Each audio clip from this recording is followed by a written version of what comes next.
दोस्तों शुरू करने से पहले डिस्क्लेमर कि वीडियो सिर्फ और सिर्फ एजुकेशनल पर्पस के लिए है, इन्वेस्टमेंट एडवाइस नहीं है। तो वीडियो को देखकर आप सीख सकते हो और इन्फॉर्मेशन को ले सकते हो। सबसे पहले दोस्तों अपन देखते हैं कि यूएस के बाजार ने किस तरह की क्लोजिंग दी और कौन कौन सी न्यूज़ है जो ओवरऑल मार्केट के लिए प्ले कर रही है। तो डाउ जोन्स आप देख सकते हैं 20 पॉइंट नीचे, यानी कुछ खास नहीं था यहाँ पे। नेस्डेक को भी देख लेते हैं तो ये भी 20 पॉइंट नीचे है, यानी न्यूट्रल क्लोजिंग दी है। तो इसके बेसिस पे निफ्टी की ओपनिंग की हम एक्सपेक्टेशन करें तो कुछ खास एक्सपेक्टेशन अपन नहीं कर सकते हैं। साथ में ट्रेड डील जो अभी के समय अटकी हुई है उसको लेकर भी कुछ अपडेट्स आई है। यहाँ पे दोस्तों आप नोटिस कर सकते हैं India US trade deal stuck हो चुकी है, अटक चुकी है ट्रंप की तरफ। यानी मेंशन कर रखा है कि जो भी वर्किंग लेवल की नेगोशिएशन होती है, जो भी मेजर पॉइंट्स होते हैं, जो भी बातें होती है, वो सब कंप्लीट हो चुकी है, लार्जली कंप्लीट। लेकिन जो ट्रंप है उसकी तरफ से जो अप्रूवल है वो पेंडिंग है। आप देख सकते हैं मेंशन कर रखा है जो क्लियरेंस है डोनाल्ड ट्रंप, वो अभी के समय पेंडिंग है। फ्रस्ट्रेशन स्टार्ट हो चुकी है इंडिया में, क्योंकि बहुत लंबा टाइम हो चुका है इस अनसर्टेनिटी को लेकर। अब देखिए ट्रंप अटका के रखेगा मेरे हिसाब से कुछ और टाइम तक, क्योंकि ऑब्वियसली यूएस को इसका फायदा मिल रहा है। टैरिफ अब इंडिया के ऊपर बहुत ज़्यादा है और उसकी वजह से काफ़ी अच्छी आमदनी उनकी हो रही है। आपने देखा कि जीडीपी के जो नंबर्स आए हैं अच्छे नंबर्स थे, तो ट्रंप ने बोला है कि जो भी कुछ हुआ है, जो भी कुछ अच्छा हुआ है वो टैरिफ की वजह से हुआ है। ये जब तक अटकी रहेगी, जब तक दिक्कतें रहेगी, एफआईएस का जो धन है वो वापस आने के लिए काफ़ी टाइम लगा सकता है, क्योंकि रुपीस की जो वैल्यू है वो गिर रही कंटिन्यूसली। साथ में कोई अच्छी ट्रेड डील भी देखने को नहीं मिली है। साथ में आप देख सकते हैं एफआईएस का पैसा निकला था पिछले दिन भी तकरीबन 300 करोड़ के आसपास की बिक वाली की थी एफआईएस ने। लेकिन दोस्तों इसके अगेंस्ट में डीआईस ने बाइंग की है 1772 करोड़ रुपीस की। डीआईएस की वजह से मार्केट अभी के समय बचा हुआ है, संभला हुआ है। बाकी एफआईएस की तो बिक वाली अभी भी कंटिन्यू है। अब दोस्तों बात करते हैं कुछ इंपॉर्टेंट कंपनीज को लेकर, कुछ इंपॉर्टेंट खबरों के साथ में। कुछ कंपनीज हैं जिनकी न्यूज़ आफ्टर मार्केट क्लोजिंग आई है और कुछ कंपनीज हैं जिनकी न्यूज़ ड्यूरिंग मार्केट आ रही है। चेक करते हैं, टेक्निकल्स को देखते हैं और सीखते समझते हैं। फर्स्ट कंपनी है ओला। 2.38% की तेजी के साथ में स्टॉक ने क्लोजिंग दी थी। सुबह की न्यूज़ है और इसके अंदर आप सिंपली नोट कर सकते हैं कि कंपनी को रिसीव हुई थी 366 करोड़ रुपीस की पीएलआई इंसेंटिव फॉर, ये 26 यहाँ पे मेंशन कर रखा है, ठीक है। इसका मतलब यह है कि जितना ये प्रोडक्शन करेगी उतनी ज़्यादा कमाई इनकी होगी। लेकिन प्रोडक्शन से काम नहीं चलेगा, प्रोडक्शन तो इम्पॉर्टेंट है ही, लेकिन वो प्रोडक्शन बिकना भी काफ़ी इंपॉर्टेंट है। तो चलो ठीक है, जब ऐसी कुछ न्यूज़ आती है तो 2-3% के साथ में स्टॉक चल जाता है।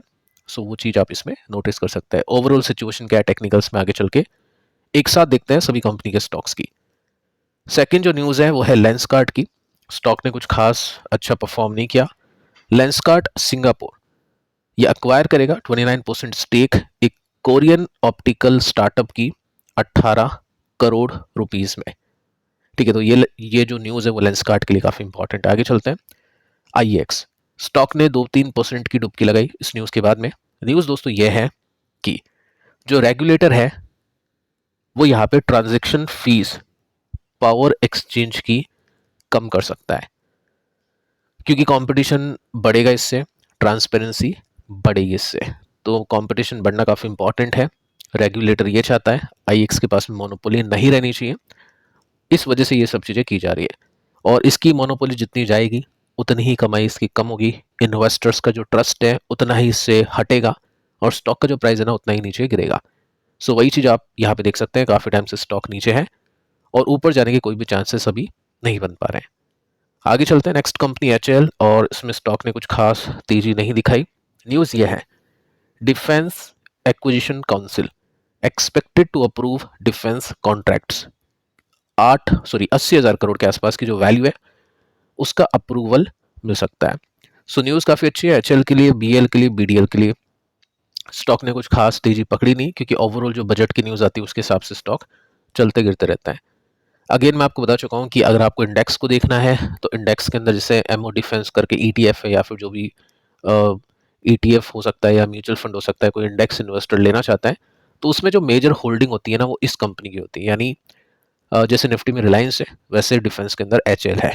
तो डिफेंस टोटल अगर जो सेक्टर इंडेक्स है अगर उसको चलना है तो इसका भी योगदान काफ़ी इंपॉर्टेंट है। आगे चलते हैं। पारस डिफेंस को लेकर भी एक अच्छी खबर है, 4% की तेजी के साथ में इसने क्लोजिंग दी थी। न्यूज़ दोस्तों यहाँ पे है कि कंपनी ने साइन किया है एक licence deal for T90 tank driver की जो नाइट साइट होती है उनके लिए DRDO के साथ में। सो इससे डिफेंस स्किल तेज होगी और साथ में पारस डिफेंस को भी इसका फायदा होगा। तो 4% के साथ में स्टॉक ने ऊपर जाके तेजी दिखाई है। आगे चलते हैं। एटर्नल को लेकर एक न्यूज़ है, 1% के साथ में स्टॉक नीचे गया था। न्यूज़ ये है कि food delivery gig workers strike पे बैठे हुए हैं। आपको बताइए, आपने काफ़ी सारी न्यूज़ देखी होगी कि 10 मिनट की जो डिलीवरी है उसको हटाने की बात की जा रही है, क्योंकि बहुत ही रिस्की ये सब चीज़ें हो जाती हैं। काफ़ी ड्राइविंग मतलब जो भी है वो तेज़ करनी पड़ती है इनको, काफ़ी तेज़ बाइक्स वगैरह चलानी पड़ती हैं, जिससे इनकी जान को भी खतरा होता है। तो इसकी वजह से यहाँ पे स्ट्राइक है। सो कंपनी ने ये बोला है कि जो स्ट्राइक है वो अभी रिजॉल्व हो चुकी है, ऑपरेशन वापस से नॉर्मलाइज हो चुके हैं। तो स्विगी और जोमेटो के लिए ये न्यूज़ है। बाकी देखिए दोस्तों, ग्राउंड लेवल पर अगर हम देखें तो अभी भी स्ट्राइक मौजूद है कई कई जगह, लेकिन फिर भी कंपनी ने ऐसा बोला है तो ठीक है। स्टॉक ने फिर भी कुछ खास अच्छा रिएक्शन नहीं दिया इसका, क्योंकि ग्राउंड लेवल की सिचुएशन अभी थोड़ी डिफरेंट है। तो 1% की गिरावट के साथ में स्टॉक ने क्लोजिंग दी है। साथ में देखिए दोस्तों, आपको बताइए कि क्वार्टर 3 के रिजल्ट की कोई गाइडेंस ये देते नहीं है कुछ खास। क्वार्टर 2 कैसे गए थे, एक्सपेक्टेशन से हल्के गए थे, तो स्टॉक इसी वजह से डाउन ट्रेंड में है। सिगाची, इसको लेकर एक न्यूज़ है, स्टॉक ने कुछ खास नहीं किया।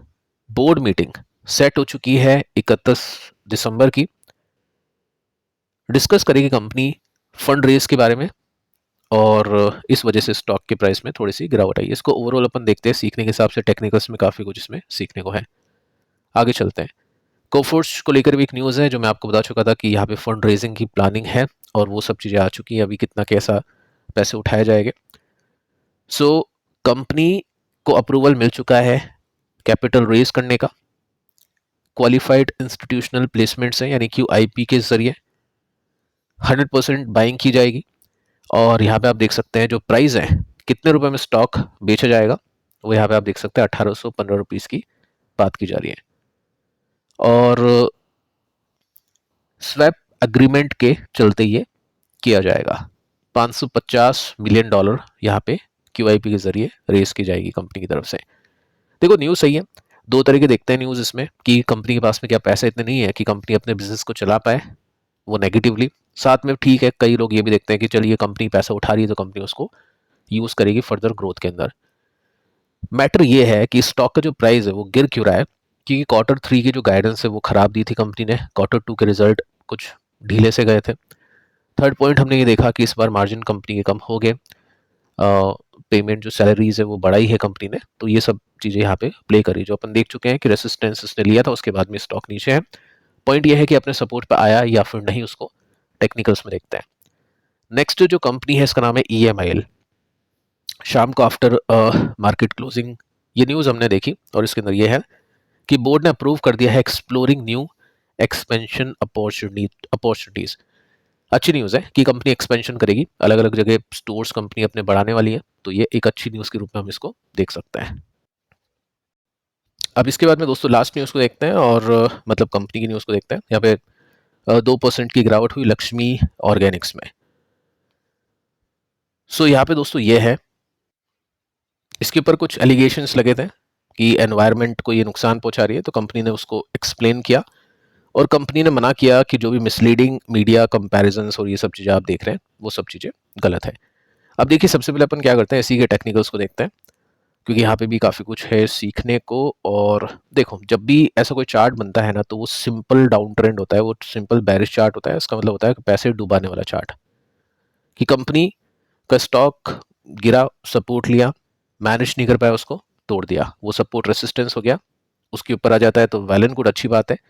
और नहीं आया तो फिर वो जो बॉटम होता है उसको भी तोड़ के जाता है। तो यहीं पे समझ में आ जाता है कि कंपनी का कुछ अभी होने वाला नहीं है। तो काफ़ी इन्वेस्टर्स इस टाइम पे अपनी पोजीशंस को एग्जिट कर लेते हैं, लॉसेस प्रॉफिट जो भी होता है उसको बुक कर लेते हैं। उसके बाद में आपने देखा कि यहाँ पे काफ़ी बार स्टॉक ने अपने रेसिस्टेंस को लिया, ब्रेक नहीं किया, वापस से नीचे, वापस से अपने रेसिस्टेंस को लिया, उसको भी ब्रेक नहीं किया, वापस से नीचे। तो टाइम काफ़ी इसमें गया, पैसे भी अब इसमें काफ़ी गए। और जब ये कंपनी लिस्ट हुई थी तब हमने कंपैरिजन किया था काफ़ी कंपनीज के साथ में, केमिकल कंपनीज के साथ में, कि आपको ये देखना होता है कि देखो लिस्टिंग के बाद तो काफ़ी अच्छी तेज़ी पकड़ी इसने, 3 साल का डेटा दिखा देते हैं ये लोग और उसके बाद में कंपनी चल जाती है। हमने 5-6 साल का डेटा देखा जिसके अंदर कंसिस्टेंसी की कमी थी, मैं आपको साफ-साफ इसमें बताया था। तो वॉलेटाइल तो ये होने वाला है। ठीक है, तो ये सब चीज़ें हैं। बाकी कुछ कंपनीज़ है जो अभी तक कम से कम ब्रेकडाउन नहीं किया उसने। विनाती ऑर्गेनिक्स बोल सकते हैं, एसआरएफ ने भी थोड़ा-सा अच्छा ही परफॉर्म किया है। फाइन भी ठीक-ठाक है, मतलब इतना कुछ खास नीचे नहीं है जितना ये नीचे है। तो इस तरह से कंपनीज़ आपको चुननी चाहिए। बाकी केमिकल के अंदर अभी तो प्रॉब्लम्स चल ही रही हैं और यहाँ पे तो फिर कंपनी का स्टॉक वैसे भी काफ़ी डाउन ट्रेंड के अंदर है। सो ऐसे जो चार्ट होते हैं उसके अंदर इन्वेस्टर्स जो बुल मार्केट प्ले करना चाहते हैं वो नहीं कर पाते हैं, क्योंकि पैसा यहाँ पे नहीं बनता है ऐसी कंपनीज में, ऐसे चार्ट्स के अंदर। जब भी चीज़ें चेंज होगी आपको दिखाई दे जाएगा, चार्ट के अंदर कुछ मेजर ब्रेकआउट्स आएंगे, नंबर्स के अंदर इंप्रूवमेंट आएगा, कमेंट्री अच्छी आएगी, तो काफ़ी शानदार पैसा बनेगा, क्योंकि फिर ऑल टाइम जो हाई है वो काफ़ी ऊपर होती है और मल्टीपल हो जाते हैं स्टॉक हाई पर पहुंचने से पहले ही।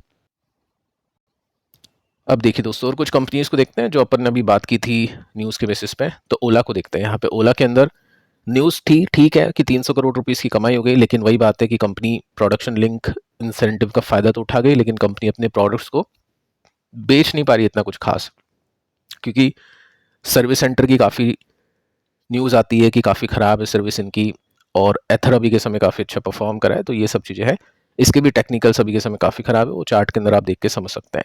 काफ़ी इन्वेस्टर ये सोचते हैं कि बहुत नीचे आ चुका है तो चलो लेते हैं, लेकिन फिर वो स्टॉक उससे भी नीचे पहुंचता है और काफ़ी नुकसान भी होता है, टाइम का भी नुकसान होता है। तो ऐसी कंपनी से इन्वेस्टर्स दूर रहते हैं जब तक कोई रिवर्सल्स नहीं आता।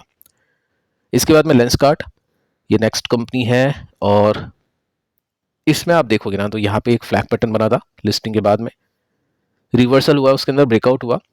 अब स्टॉक हम बोल सकते हैं कि बुलिश है, क्योंकि जब तक ये इस लाइन के ऊपर खड़ा है जब तक हम टेक्निकल्स को बुलिश मान सकते हैं। तो ये पैटर्न इसका काफ़ी बुलिश है।